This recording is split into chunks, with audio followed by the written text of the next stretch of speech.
Why did Capcut make everything pro? Since Capcut became popular during the pandemic in 2020, it has skyrocketed ever since. Because everyone was stuck inside, a lot of people thought to take on the hobby of editing, and what better way to start on a free, easy-to-use mobile program? Capcut has presets, effects, text templates, and much more. Since its explosion in popularity, the founders of this new comprehensive editing app has continued updating it by adding templates and even graphs. So it seems like Capcut is a wonderful app, right? Wrong. Capcut wants money. Every app has pro features. Every app limits features through a paywall. Every app wants your money. So why is it such a big problem when Capcut does it? Like many other apps, After Effects is a monthly paid subscription, Video Star has a pro subscription, and so does many other editing apps. It shouldn't be that big of a deal that Capcut added a pro subscription for around $13 a month or $131 a year. But the problem is, with specifically Capcut, is that they're known for having free and easy to use features. When they contradict the image they've built and go against their own values, it makes sense that a lot of people will be frustrated. Capcut editors just want an easy, accessible app, and when the reason they downloaded the app gets overshadowed by a paywall, no wonder Capcut users are mad. Take After Effects for an example. It costs $22 a month to have an After Effects subscription, but After Effects is still a highly respected software. After Effects is known for being advanced and not beginner-friendly, so it makes sense to give access to AE users through a subscription. So unlike Capcut, After Effects has been marketed as a high-end program with endless features, therefore you pay a lot.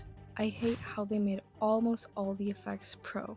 Another person says, they're obviously sacrificing integrity to do so. But then the question becomes, why did Capcut make everything pro now that they're doing so well? And now that they're known for the exact opposite of being a money grabber. They must have known that making almost everything through a paywall would have consequences. They might make the argument that because they have a bigger audience, more people will buy pro, but my opinion is the opposite. Since Capcut attracts a lot of people who cannot afford a high-end program such as After Effects, it seems like a no-brainer to me that they should not make everything pro. Capcut primarily earns revenue from in-app purchases, advertisements, and premium features. Why is it then that all of these money sources aren't enough? Are they just money hungry, or is there more behind it? Many believe that Capcut is just money hungry, and that they're just showing their true intentions, that they want money and they do not care about user experience. It's crazy to me that they're making almost everything pro, because when you search on Google what Capcut is famous for, it literally says it offers a range of features including trimming, cutting, adding music, effects, and text. It's user-friendly and has a lot of built-in templates and tools that make it accessible, even if you're not experienced with video editing. So obviously a lot of Capcut users are frustrated.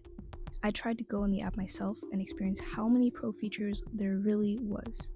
I was immediately met with pro features. If I wanted to add a text effect, there was a very limited amount of free fonts. Literally, these top 3 texts are free, and then there's a couple in between all these pros, but they're just almost all pro. I think it's insane how many pro features have flooded the app. When I looked at the animations tab, almost everything was pro as well. Okay. Whoa. Almost everything is pro. What? And then in between all the pros, there's like 2 or 3 that are not pro and free to use, but I think it's crazy that they have this many effects and then, they have so little free features when they advertise themselves as a free and easy to use app.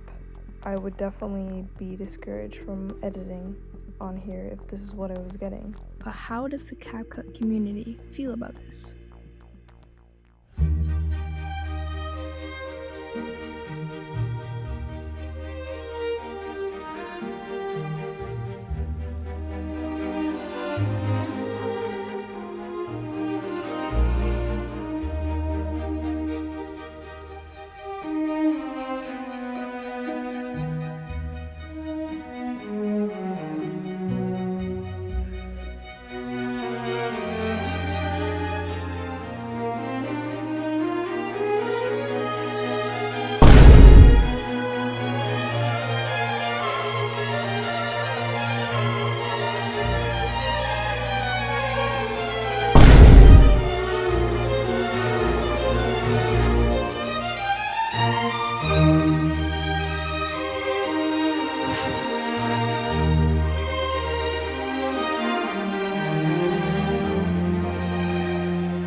had to happen at some point, I guess.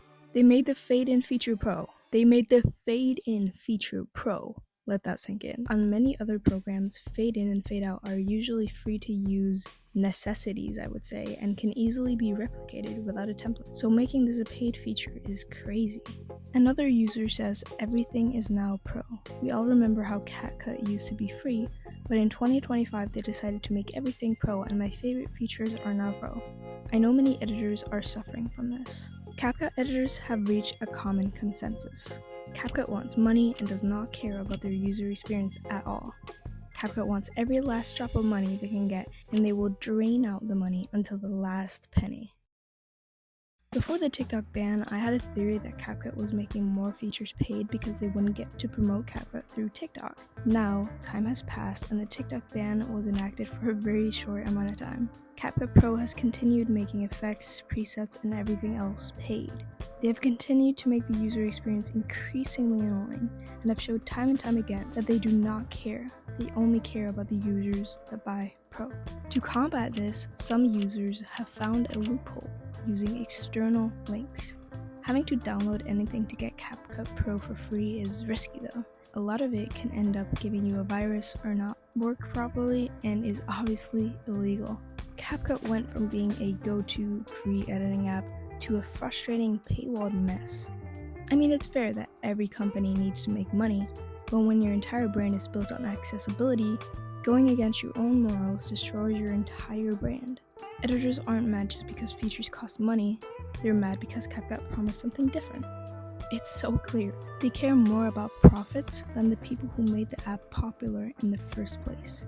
If Capcut continues down this path, they risk losing the very community that made them succeed. Once an app becomes more annoying than useful, it doesn't matter how many effects you have behind a paywall, no one will be around to use them. I think Capcut editors that are frustrated should migrate to other editing apps. A lot of editors don't have the money for an advanced program, and that is totally fair. You should still be able to create an awesome edit without paying anyone in the process. Some good mobile editing apps you could migrate to are Blur, Filmora, or Funimate. If you are looking for a long-term solution, one of these three would be a good choice.